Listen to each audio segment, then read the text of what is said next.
नमस्कार, मी प्रियंका स्वरसाज किचनमध्ये तुम्हा सगळ्यांचं पुन्हा एकदा स्वागत करते।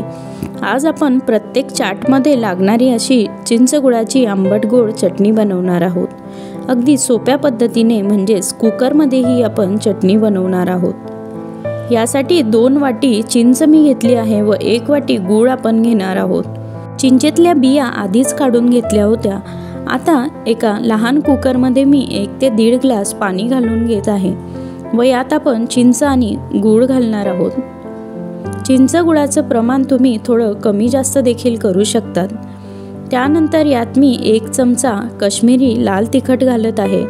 तसेच चवीसाठी आपण याच्यात मीठ घालून घेणार आहोत व 1 चमचा जिरा पावडर मी येथे टाकत आहे।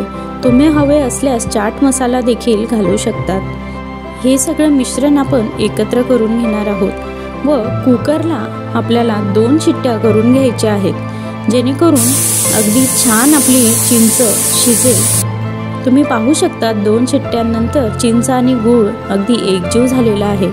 तो आता मॅशरने आपल्याला मॅश करून घ्यायचा आहे किंवा हाताने देखील तुम्ही मॅश करू शकतात। अगदी छान मॅश झाल्यानंतर एका भांड्यात मी सूप गाळण्याची गाळणी इथे घेतलेली आहे।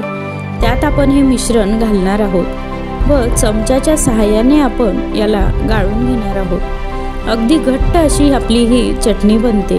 तुम्ही पाहू शकता यामुळे चिंचेत असलेले दोरे तसेच गुळात असलेले खळे निघून जातात। त्यामुळे ही स्टेप महत्त्वाची आहे।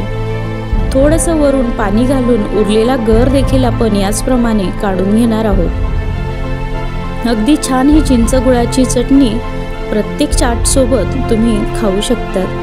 आता आपली चिंच गुळाची चटणी इथे तयार झालेली आहे। ही चटणी तुम्ही महिनाभर फ्रीजला स्टोअर करून घेऊ शकता। रेसिपी आवडल्यास चॅनलला नक्की सबस्क्राइब करा। धन्यवाद।